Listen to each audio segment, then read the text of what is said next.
So risky picks versus safe picks in your fantasy football drafts. What is the best way to end up winning in 2025? So the reason why I really wanted to end up doing this video and I'll make this part really short and sweet is I've heard a lot of people out there talking about how risk wins championships, and to some extent I do agree, but when your message is every pick you take should have really high upside, which comes along with a decent amount of risk as well, and that's the advice that you're pushing out there to people, I think that your advice is just flat out wrong, as unfortunate as that may sound. Because anybody can pull from any season and be like, oh, this guy had, crazy injury risk, or he had a crowded backfield, or this guy wasn't a great wide receiver. We were thinking he was going to break out. So there was lots of risk and they paid off. But on the flip side, I could find the same type of people on the other end who had plenty of risk, who didn't pay off, who ended up getting injured, who ended up not being the starting running back, and who never broke out in their second or third year in the NFL. The analogy of poker keeps coming into my mind, where if we're playing Texas Hold'em, right? You get two cards dealt to you and you have a choice to either bet, call someone else bet before you, or fold your hand. But you get a different two cards every single time you start a new hand, over and over and over and over. Kind of equate that to drafting in fantasy football. We don't have to play every single hand, just like we don't have to draft every single player. I understand the inherent thought process of risk is good because it means the upside is higher. Again, it's kind of like in poker. If I get like a middling two cards in Texas Hold'em, but I know that a couple of the guys I'm playing against, they overbet, they don't know how to value their hands, they're just out there playing crazy, maybe they've been drinking, whatever it is, and I know I can take advantage of that. I'm aware of the risk that I'm taking by playing this hand, drafting this player, but I also realize the potential upside as well. Now the problem is, and what I can tell you from playing poker before, is if you're playing every single hand, you're taking a lot of risks because I think there's really good upside. That's okay here and there to shoot my shots. If you keep playing two cards, no matter really what they are, over and over and over again for your starting hand, you're going to set yourself up where you're going to lose a lot more than you're going to potentially win in the long run. Okay, so that's like my analogy to like correlate these things together. So here's my real like nitty gritty, the truth idea on this. I know you can give examples both ways, right? But if you're somebody who drafted CMC number 1 overall, it puts you in a really bad spot. If you took someone like myself, like Travis Etienne, again, he may not have gone in the first round or second round in everybody's draft, but he was still someone who went pretty high for the running back position, and it put me in a really bad spot.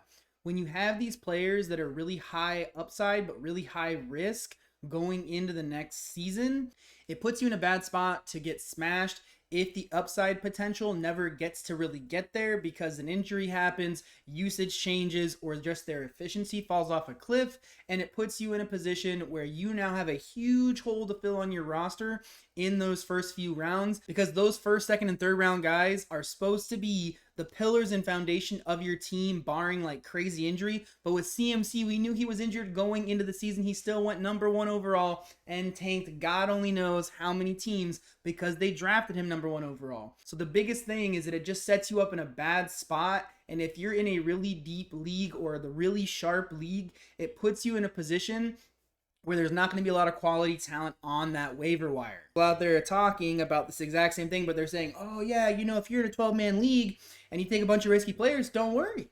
And again, I don't know if these people haven't all played like in a deeper league and really seen what happens, but if you get to week 4, week 5, maybe max, and there's still really, really good quality people on your waiver wire, you're not playing in a 12-man or larger league. You're playing in an 8-man league or a 10-man league or a 4-man league or some crazy stuff like that.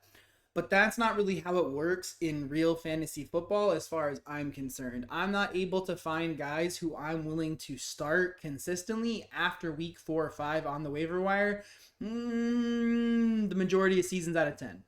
And so with that being said, I think you have to kind of be able to realize that some of the advice out there on take crazy high risk and you'll either win or come in last. I understand the idea of that because that's kind of the idea I've heard from people in poker too, is like if I'm playing in a tournament, I either want to come in first or cash or just get out real quick. And that makes a little bit more sense in poker because it's kind of also a volume game because you're able to play more than once a year. So my practical advice, not this, oh, pie in the sky, you play in 30 leagues, so you either want to win 2 or 3 of them or lose all the rest and, just watch football. No, I want to be competitive and I want to feel like I have a chance as the season goes along and try and make some moves along the way too. I want to live in a world where through the first 2, 3, maybe 4 rounds, I am taking more of those floor picks, those guys who I believe are elite talents, because that's who's going to be there. The first 50 players are going to be elite talents, or 36 players, 36, 50. Those are the guys that I want to consider more of the safety and floor upside versus the crazy high ceiling, which a lot of times comes with a huge chunk of risk. Now, after we get out of round 4, this is the point in time where I am willing to just start taking some swings. Again, I am not going to tell you to take a swing on every single pick after round 4, because again, that's a lot of risk. If, I don't know, 7 or 8 of those picks are all just high upside but super risky players. But I like taking select risk on players and kind of playing the gambling lottery. Now, what this means for me and how I've kind of implemented it this year, not to tell you again what to do, but how I've used it this year, I have been enjoying taking my shots on rookie wide receivers and rookie running backs who are falling later in the drafts. That was one of my notes from last year. I reviewed it and I was like, oh my gosh, I gotta start getting more shares of these people on my team. It was don't avoid late round rookie wide receivers and running backs because they present you with a value. So later in my drafts, as I get deeper and deeper, I am actually taking more and more shots on rookie running backs and rookie wide receivers. There's more wide receivers than there's running backs in my estimation that I want to draft later. I love taking swings on rookie talent, especially guys who are in good offenses, because I feel like they have a high upside to overperform, being drafted 100 and something in our drafts. But I'm also trying to, personally for me, avoid the ones that are just so far of a long shot that there's just no chance of it ever coming home. It's never coming in.